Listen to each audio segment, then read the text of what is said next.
H₂S is colorless as a gas. It is soluble, which means it will dissolve in liquids.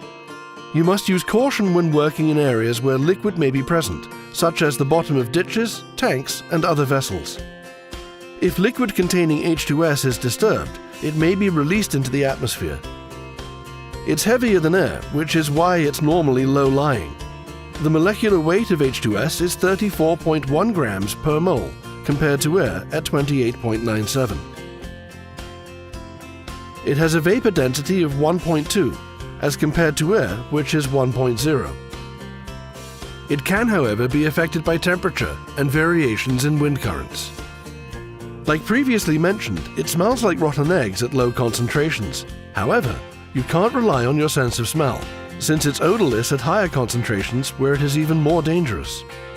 As you can see, or rather, since you can't see or smell the presence of H₂S at dangerous concentrations, special equipment is needed to detect it.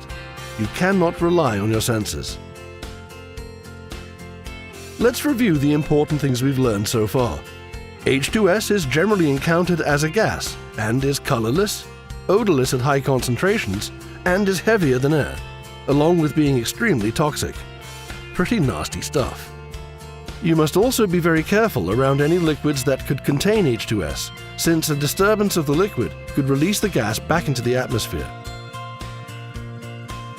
H₂S first becomes detectable by smell at concentrations of 0.01 to 0.3 parts per million. This is often referred to as the odor threshold. At 1 to 20 parts per million, it has an offensive odor similar to rotten eggs. You may experience nausea, tearing of the eyes, or headaches with prolonged exposure at this concentration. Between 20 and 100 parts per million, things begin to get a little more serious.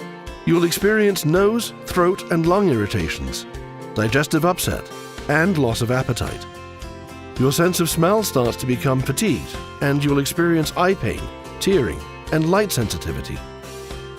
Between 100 and 200 parts per million, you will experience severe nose, throat, and lung irritation, and your ability to smell odor will completely disappear.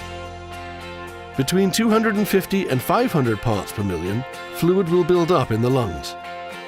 At 500 parts per million, there will be severe lung irritation, excitement, headache, dizziness, staggering, sudden collapse, loss of memory for the period of exposure, unconsciousness, and death within a few hours. Between 500 and 1,000 parts per million, there will be respiratory paralysis, irregular heartbeat, collapse, and death without rescue. Over 1,000 parts per million of H₂S will cause rapid collapse, and death may be immediate.